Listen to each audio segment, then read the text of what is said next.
In this video, I'm going to cover the top 5 rogues that can definitely solo carry in ranked, and at the end, I'm going to do a couple of honorable mentions, so rogues that have the potential to do it, but it'll be a little bit harder.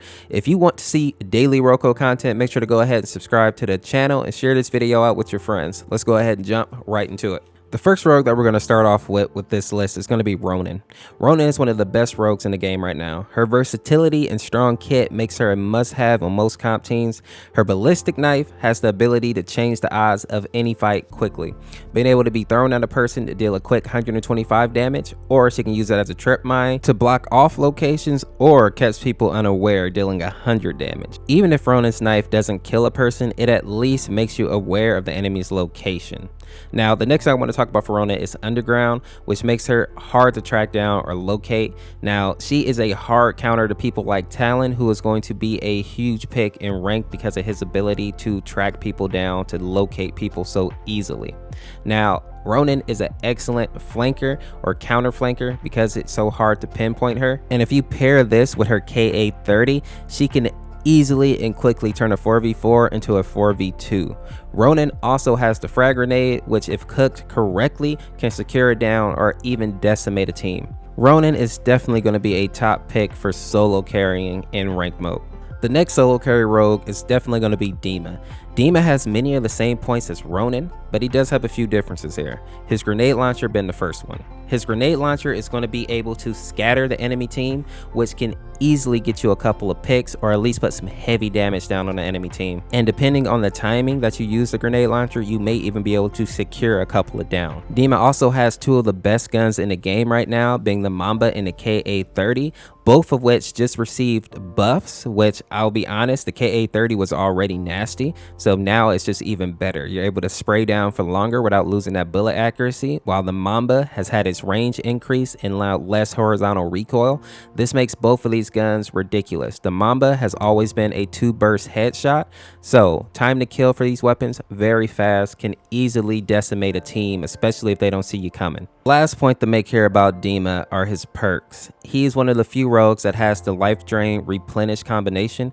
This makes him extremely deadly in 1v1s and 1v2 situations, because if he gets a down, he's going to get that health back, 50 to be exact, and he also gets his full clip back. While the enemy team will have to take cover to reload or to get their health back, Dima will be able to effectively keep pushing through, using that momentum to really overwhelm a team, and if not just decimate them, open up opportunities for his teammates to come in for some easy kills. Next up on the list, we have Dahlia.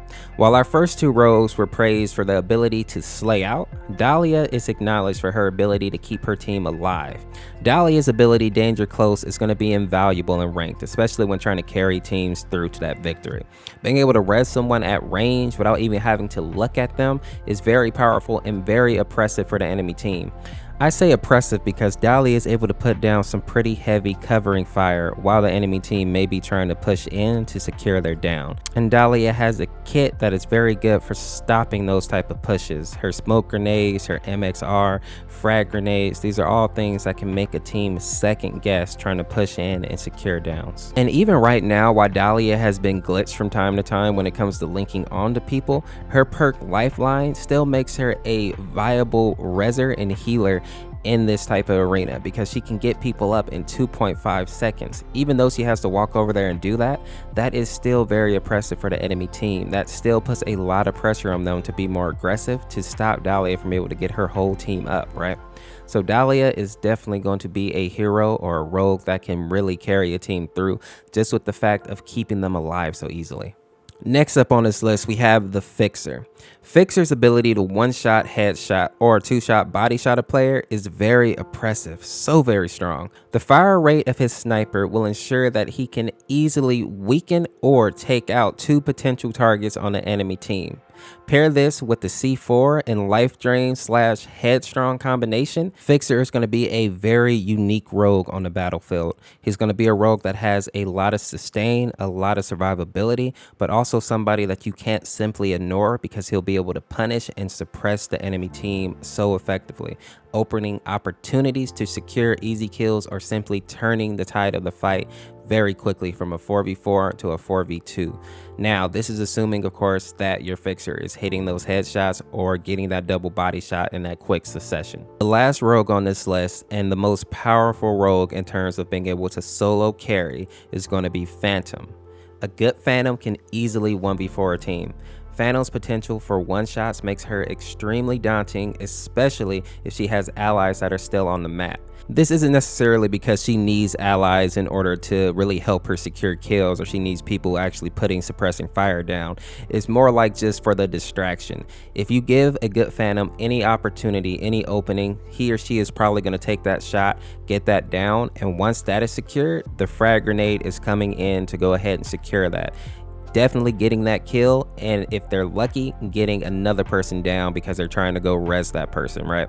And even if Phantom isn't hitting all headshots, her body shot damage is still super high, being 70, which will allow her teammates to go ahead and go in and make those more aggressive pushes, especially considering that Phantom is the only rogue in the game right now that has grievous wounds. So she's able to make it so that the enemy team cannot regen their health as quickly, which means that they can't be as offensive or aggressive as they may be used to playing, right?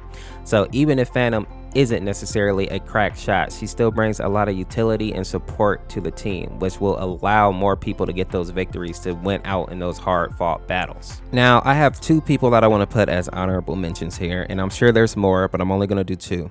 The first one is going to be Lancer. A good Lancer who isn't just flanking blindly is going to be very effective in ranked. So I mean a Lancer who is communicating with their team, waiting to push in for when they get some type of comms or some type of confirmation from their team is going to be very powerful, especially if they can get into that back line with that SMG. They can really rip up some people, and if nothing else, cause a huge distraction, right? And this is going to be more important than even getting downs in that situation, because if you can get the enemy team off of their game, out of their nesting spot, out of their camping spots, that's going to be huge for your team, because it's going to open opportunities for you to make plays as an actual unit. I think once a lot of these Lancer players realize that this is more of a team-based game and you're not necessarily meant to just go in there and try to Rambo every time, Lancer is going to get a lot more effective. The last person that I want to talk about here is going to be Chalk. Chalk has received a series of buffs over the last month or so, which has really brought him into line, and I think he's going to have the potential to really change the flow of fights moving forward. I mean, the fact that they up the amount of time that he can actually overheal or stay overhealed is super effective, right? Because that basically ensures that he can take 1v1s effectively every single time. And 1v2s also have become much more viable to take for him. So Chalk is going to be able to change the flow of that fight.